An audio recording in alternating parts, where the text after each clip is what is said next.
Hello there and welcome to Walker on the Wild Side. My name is Ben Walker and today I'm talking about 6 different ways to die in space. Very cheery, I know. Now lots of people think that when you're going up into space you're just going to explode instantly. That's not the case. Okay, so the first way that you're going to die is asphyxiation, and this will all be covered, so please do keep watching because I learned a lot doing this myself, so hopefully you guys will too.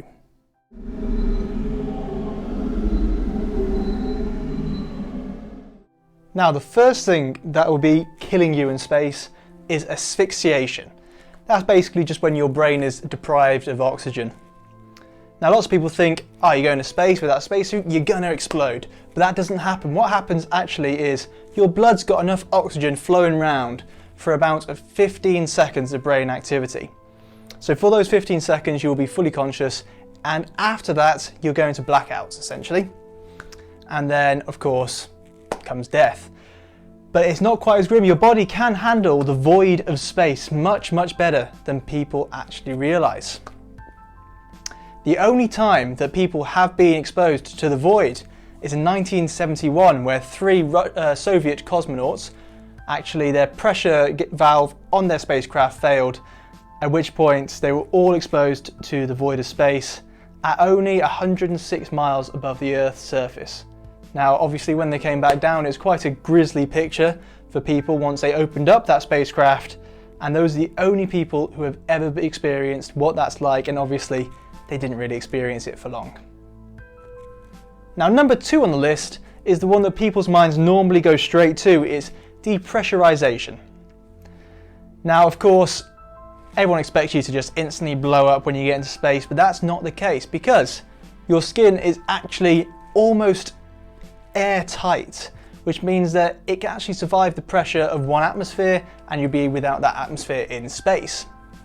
But by depressurization, that means that the air that's already in your lungs will start to expand, which of course will just rip through all sorts of your internal organs, and then you have air bubbles in your blood. It's not a very nice process if I'm being honest, but that is the second thing, because if you are rescued within about 90 seconds, then most of those effects should go away. However, if not, then you don't really have much of a chance, and of course it's after those 15 seconds from which you die from asphyxiation anyway, so you know, it's not going to help. If you can somehow still breathe oxygen, then you still got those extra 65-75 seconds. But without that, you're in a bit of trouble, I'm afraid. Now the next thing that's going to kill you in space is sunburn. Obviously we don't have the ozone layer when we're up there in space, so actually what happens is just intense sunburn. Obviously astronauts have got all their protective equipment, so they're perfectly safe.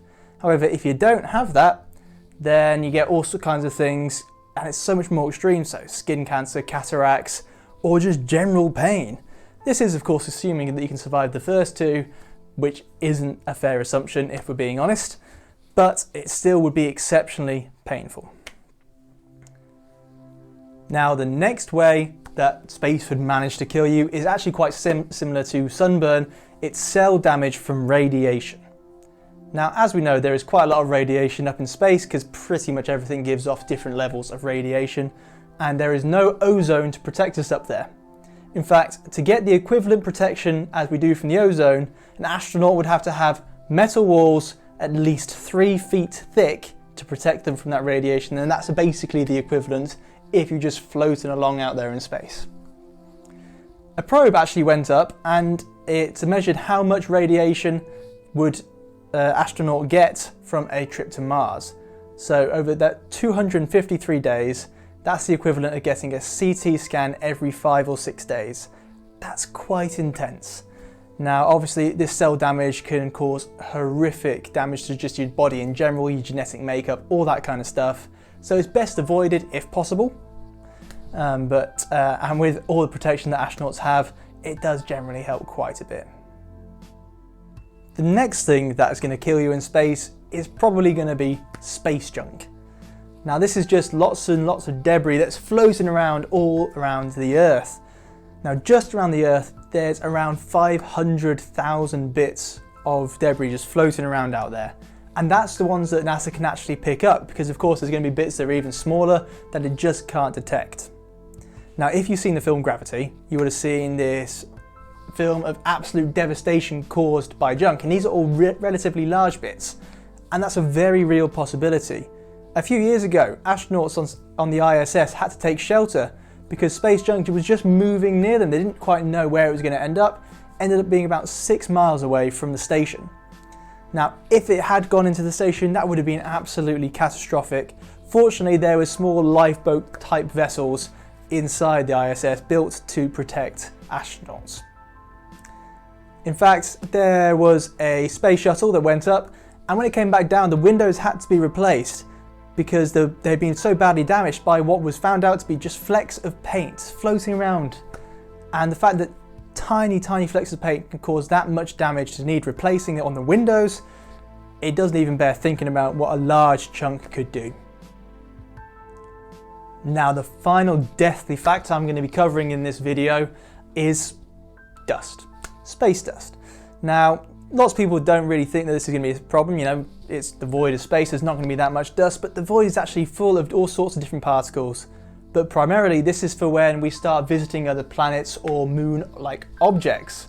For example, the astronauts on the Apollo programs who went to the moon actually suffered with what was basically space hay fever, because the space dust from the moon, when they went out and did their moonwalk, they came back into the shuttle or the lander and brought all that dust back in there with them.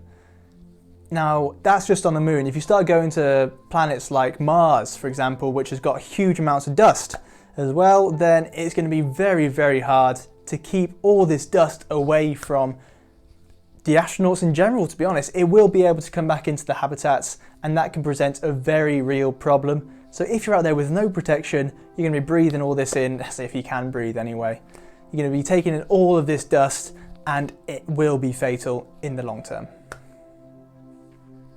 So that's just been 6 different things that can kill you in space. Of course, there are many more that I haven't covered here, but these generally are going to be the things that kill you quickest. It was a bit of a surprise to me to find out that you're not just going to explode as soon as you get there, but of course 15 seconds isn't much time to save yourself if you don't have any protection. So always go into space with protection. That's the #1 tip to take away from this video today. Thank you very much for watching. My name's Ben Walker, and I hope to see you guys again soon.